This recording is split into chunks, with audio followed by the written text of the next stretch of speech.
இன்னைக்கு சனவோட அடுத்த 3 lunch box rice varieties தான் உங்களோட ஷேர் பண்ணியிருக்கேன். நல்ல டேஸ்ட்டாக ஹெல்த்தியாக ருசியாக சாப்பிட விரும்புகிறவங்களுக்கு கண்டிப்பாக ஹெல்ப்பாக இருக்கும் அப்படின்னு நினைக்கிறேன்.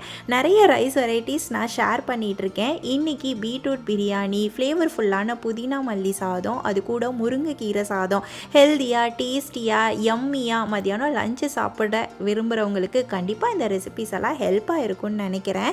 ட்ரை பண்ணி பார்த்துட்டு எப்படி இருக்குன்னு கண்டிப்பாக சொல்லுங்கள். வாங்க பார்க்கலாம். முதல் லஞ்ச் பாக்ஸு முருங்கைக்கீரை சாதம் செஞ்சிடலாமா? 1.5 கப்பு பாஸ்மதி அரிசியில் 1 ஸ்பூன் சீரகம், 1 ஸ்பூன் மிளகு, தேவையான உப்பு போட்டு உதிராக வடிச்சுக்கோங்க. ரொம்ப முக்கியம். அப்போ தான் நல்லா குலையாமல் இருந்தால் தான் சாதம் டேஸ்ட்டாக இருக்கும். அதுக்கு ஆற வச்சுட்டு அதுக்கப்புறம் கிளறுங்க, சூப்பராக கிடைக்குங்க. இதை மட்டும் ரெடி பண்ணி வச்சுக்கோங்க. முருங்கைக்கீரை எவ்வளோ இருக்கோ அவ்வளோ சேர்த்துக்கலாம். ரொம்ப டேஸ்ட்டாகவும் இருக்கும், நல்லதும் கூட. எனக்கு ஒரு 2 கை அளவுக்கு தான் கீரை இருந்தது, அதை நான் சுத்தம் பண்ணி எடுத்து வச்சுருக்கிறேன். இப்போது கடாயில் நான் கடலெண்ணெய் சேர்த்துருக்கேன். இன்றைக்கி சமையலுக்கு நீங்கள் நல்லெண்ணெயிலையும் இந்த சாதம் செய்யலாம், ரொம்ப டேஸ்ட்டாக இருக்கும். உளுந்து சேர்த்துக்கோங்க, ஒரே ஒரு பூண்டு, கலருக்காக காஷ்மீரி மிளகா ஒரு 3 சேர்த்துருக்கேன், 1/4 கப்பு தேங்காய், மஞ்சத்தூள், காரத்துக்கு மிளகாத்தூள் சேர்த்துட்டு மல்லித்தூள் 2 ஸ்பூன், சீரகம் 1 டீஸ்பூன் சேர்த்து நல்லா ட்ரை ரோஸ்ட் பண்ணிக்கோங்க. ஸ்லோ ஃப்ளேமில் இருக்கட்டும். இதில் அலசி வச்சுருக்க கீரையை போட்டு கீரையும் நல்லா ட்ரை ஆகிற வரைக்கும் ரோஸ்ட் பண்ணிவிட்டு இதை அப்படியே மிக்சர் ஜாரில் சேர்த்து தண்ணிலாம் சேர்க்க வேண்டாம். அப்படியே கொரப்பாக மட்டும் 3-4 பல்ஸ் கொடுத்து அரைச்சி ரெடி பண்ணிக்கோங்க. அப்போ தான் கிளறும் போது சாதம் டேஸ்ட்டாக இருக்கும். இப்போ அகைன் 2 டேபிள் ஸ்பூன் கடலெண்ணெய் சேர்த்துருக்கேன். கடுகு, உளுந்தம்பருப்பு, கடலைப்பருப்பு, நிலக்கடலை இதெல்லாம் நல்லா சேர்த்துக்கோங்க தாராளமாக. அப்போ தான் டேஸ்ட்டாக இருக்கும். கருவேப்பிலை போட்டுட்டு ஒரு பெரிய வெங்காயம் இந்த மாதிரி நீட்ட வாக்கில் நல்லா ஃபைனாக நறுக்கி சேர்த்துக்கலாம். கை நிறைய கொத்தமல்லி நறுக்கி சேர்த்துக்கோங்க. இந்த மசாலாவுக்கு தேவையான உப்பு இங்கே சேர்த்துக்கலாம். சாதத்தை போட்டுட்டு அதுக்கப்புறம் உப்பு தேவைன்னா அட்ஜஸ்ட் பண்ணிக்கலாம். இப்போ அரைச்சி வச்சுருக்க இந்த முருங்கைக்கீரை பவுடர் இந்த அளவுக்கு கோர்ஸாக அரைச்சா போதும். அப்போ தான் சாதத்தோட கிளறி சாப்பிடும்போது நல்ல டேஸ்ட்டாக இருக்கும். ரொம்ப பேஸ்ட் மாதிரி அரைச்சிட வேண்டாம். இதை கொட்டிட்டு ஒரு 2 நிமிஷம் நல்லா வதக்கி விட்டுட்டு நம்ம ஆற வச்சு ரெடி பண்ணி வச்சுருக்க பாஸ்மதி அரிசியை இப்போ போட்டுடலாம். அரிசியை போட்டோன்னா கொஞ்சம் லோ ஃப்ளேமில் வச்சுக்கோங்க. ரைஸ் நல்லா இந்த மாதிரி உதிராக வடித்து ஆற வச்சுட்டோன்னா சூப்பராக இருக்கும். சாதம் உடையாமல் இந்த மாதிரி நல்ல கிளறி வரும். நல்ல மசாலாவோட கிளறி விட்டுட்டு இதில் ஒரு 5 நிமிஷம் மூடி போட்டு வச்சு எடுத்து சாப்பிட்டு பாருங்கள். சுட சுட வெறும் அப்பளம் போதும், இல்லை ஊறுகாவோட அல்டிமேட்டாக இருக்குங்க. மத்தியானம் சாப்பிட அவ்வளோ டேஸ்ட்டாக இருக்கும். ட்ரை பண்ணுங்கள். அடுத்த லஞ்ச் பாக்ஸை பார்க்கலாமா? இது செம்ம இன்ட்ரெஸ்டிங் அண்ட் கலர்ஃபுல்லான காம்போன்னு சொல்லலாங்க. என் ஹஸ்பண்டுக்கும் சரி சனாக்கும் சரி ரொம்ப பிடிக்கும். இந்த பீட்ரூட் வேண்டான்னு சொல்கிற குழந்தைங்க கூட சாப்பிடுவாங்க. இந்த பிரியாணி அவ்வளோ டேஸ்ட்டாக இருக்கும். இது கூட இந்த காம்போவான முட்டை பேஜோ இது ஸ்நாக்குக்கு கூட அப்படியே விரும்பி சாப்பிடுவாங்கங்க. ஃப்ரைட் ஆனியன், வெங்காயம், கொத்தமல்லி, பூண்டு ஆயிலெலாம் போட்டு அவ்வளோ டேஸ்ட்டாக இருக்கும். செஞ்சிடலாமா?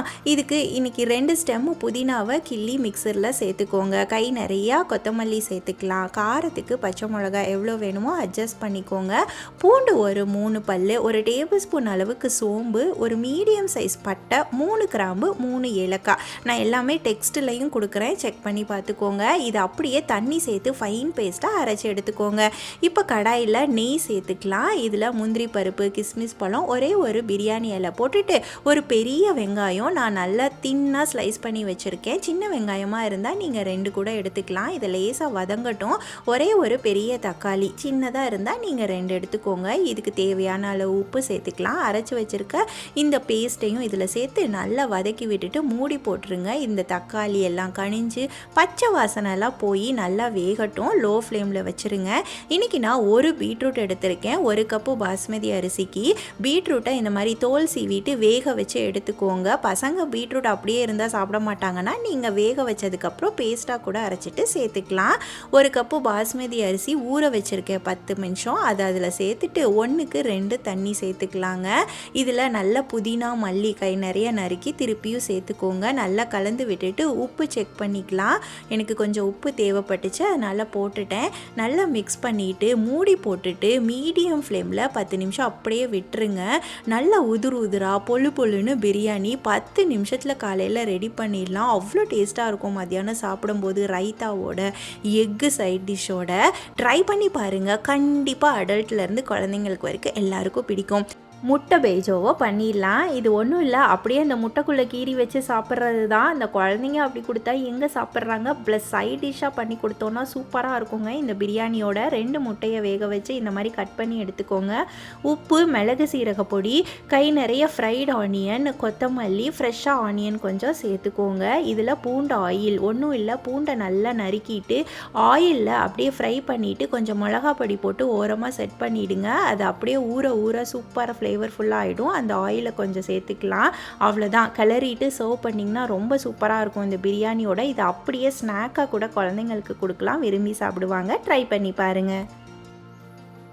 அடுத்த லஞ்ச் பாக்ஸ் பார்க்கலாமா? இது என்னோட பர்சனல் ஃபேவரட் அப்படின்னே சொல்லலாங்க. பிரியாணிலேருந்து ரொம்ப டிஃப்ரெண்ட்டாக ஃப்ளேவர்ஃபுல்லான புதினா மல்லி சாதம் யூஸ்வலாக இல்லாமல் ரொம்ப டிஃப்ரெண்ட்டாக இருக்கும். எங்கள் வீட்டில் எல்லாருக்கும் ரொம்ப பிடிக்கும்.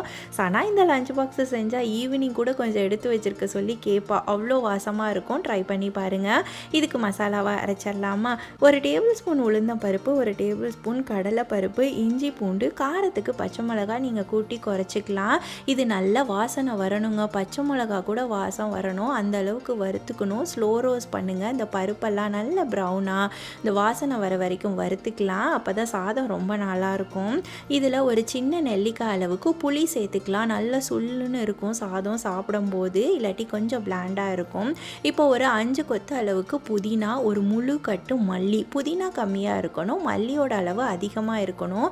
அடுப்பை ஆஃப் பண்ணிவிட்டு அப்படியே தண்டோட மல்லியை முக்கியமாக சேர்த்துக்கோங்க. இலையை மட்டும் சேர்க்காதீங்க, தண்டோடு சேர்த்தா தான் சாதம் ஃப்ளேவர்ஃபுல்லாக இருக்கும். இதை லேசாக பரட்டி விட்டால் போதும், ரொம்ப வதக்க வேண்டாம். சூட்டில் லேசாக போட்டு எடுத்துகிட்டு அப்படியே மிக்சர் ஜாரில் சேர்த்துட்டு தண்ணி எதுவும் சேர்க்காமல் அப்படியே கொரப்பாக மசாலா பேஸ்ட்டு மாதிரி அரைச்சி ரெடி பண்ணிக்கோங்க. அரைக்கும் போதே அவ்வளோ வாசனையாக இருக்கும். இதை அப்படியே சட்னியாக கூட சாப்பிட்லாம், ரொம்ப நல்லாயிருக்கும். இப்போ கடாயில் ஒரு 3 டேபிள் ஸ்பூன் அளவுக்கு கடலெண்ணெய் சேர்த்துருக்கேன். கடுகு, உளுந்தம் பருப்பு, நிலக்கடலை சேர்த்துக்கலாம். எங்களுக்கு வெரைட்டி ரைஸில் எப்போயுமே நிலக்கடலை இருந்தால் பிடிக்குங்க, அதனால் நான் சேர்த்துருக்கேன். உங்களுக்கு வேண்டான்னா நீங்கள் அவாய்ட் பண்ணிக்கலாம், பட் சேர்த்தா ரொம்ப நல்லாயிருக்கும். முந்திரி பருப்பு கூட சேர்த்துக்கலாம். கொஞ்சமாக பெருங்காயம், கருவேப்பிலை, ஒரு பெரிய வெங்காயத்தை நல்லா ஃபைனாக நீளமாக நறுக்கிட்டு இதில் சேர்த்துருக்கேன். இது லேசாக வதங்கினா போதும், வெங்காயம் ரொம்ப வதங்கணும்னு கிடையாது. கொஞ்சமாக மஞ்சத்தூள் போட்டுக்கலாம். இப்போ அரைச்சி வச்சுருக்க இந்த புதினா மல்லி அங்கங்கே அப்படியே உளுந்தெல்லாம் இருக்குது பார்த்தீங்களா, இந்த அளவுக்கு கொரப்பாக அரைச்சிக்கிட்டால் தான் சாதம் கிளறி சாப்பிடும்போது ரொம்ப நல்லாயிருக்கும். ரொம்ப ஃபைன் பேஸ்ட்டாக அரைச்சிட வேண்டாம்.